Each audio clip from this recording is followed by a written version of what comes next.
Now we have to see about biofarming. Biofarming is otherwise called molecular farming or molecular farming. The production of biofarming is a production and use of transgenic plants genetically engineered to produce pharmaceutical substances for the use of human being for the beneficial activities of the human being, that is called biofarming. The genetically modified plants are different from medicinal plants. The plants which are used in the biofarming process, they are genetically modified plants, and those plants are different from medicinal plants which are naturally available in our local areas. The use of plant system as bioreactors is giving more significance in modern biotechnology. Many pharmaceutical substances can be produced using transgenic plants. One of the product is golden rice. Golden rice is a genetically modified rice plant. It contains more amount of beta carotene. The golden rice is mainly beneficial in order to rectify the childhood blindness, that is xerophthalmia, that we have studied last class. So that is the golden rice. Now we'll pass on to bioremediation. Bioremediation is defined as the use of microorganisms or plants to clean up the environmental pollution. When our environment is polluted, the pollution or the environmental pollution can be rectified by using some of the microorganisms. Pseudomonas foetida is one of the microorganisms that can be used in order to rectify the pollution due to oil slicks. And it is applied, the bioremediation is applied to the removal of oil, petrochemical residues, pesticides, or heavy metals from oil or groundwater. So for these things, the bioremediation method is best. It is also a method used to treat waste, including wastewater, industrial waste, and solid waste coming from any industries that can be treated and purified in such a way by using this method, bioremediation method. It is less expensive and more sustainable than other physical and chemical methods of remediation.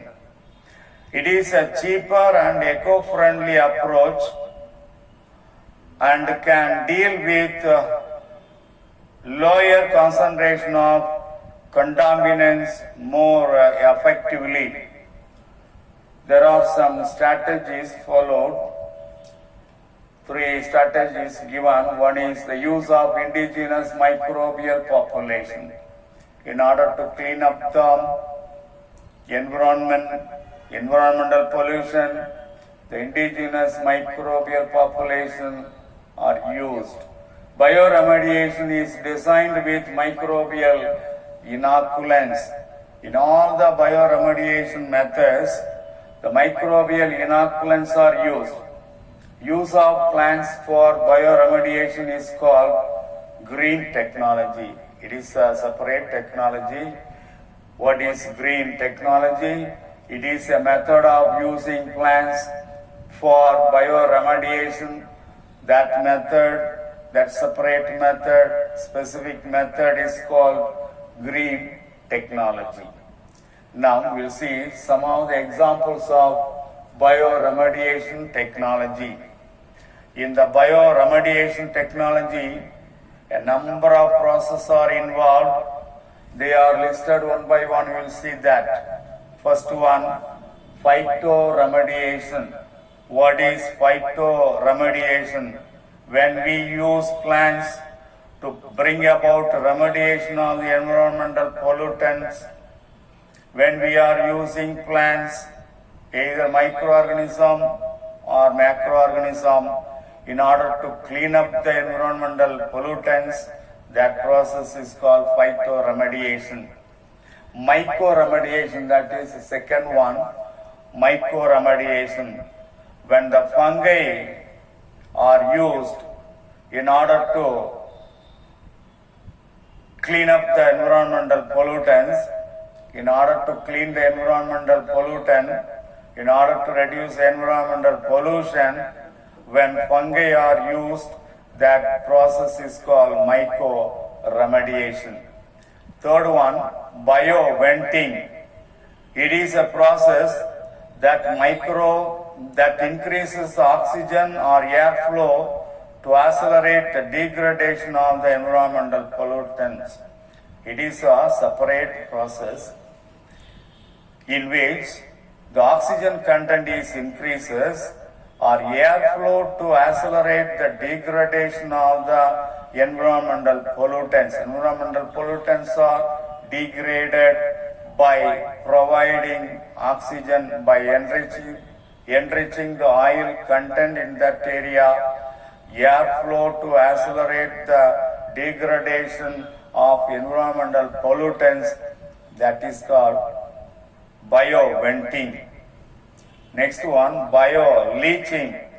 It is a process of, use of microorganism to recover metal pollutants from contaminated site. When you remove metal pollutants from a particular contaminated site by using microorganism, that process is called bio-leaching. Bio-augmentation, the fifth one. It is the addition of selected microbes to speed up degradation process.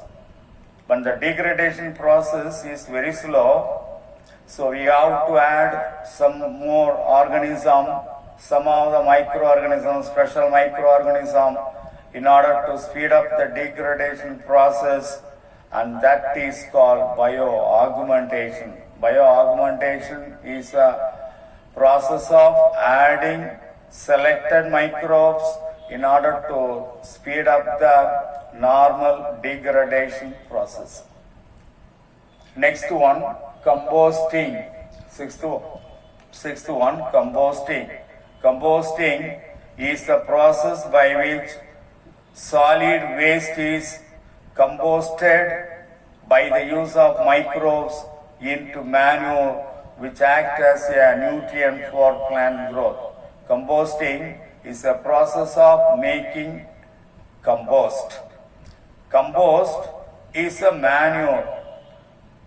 Composting is a process in which solid waste is converted into manure by the use of microbes, and that manure will be used as a nutrient for plant growth. That process is called composting. It's simple. If you want to say, composting is a process of converting solid waste into manure for the growth of the plant. That is called composting. Rhizofiltration. It is uptake of metals or degradation of the organic compounds by rhizosphere microorganism. Rhizosphere microorganisms are the microorganisms which are living in and around of the root. Just around the root, a number of million and millions of microorganisms are inhabiting. Those microorganisms are used in order to uptake of metals or degradation of the organic compounds. That is called rhizofiltration.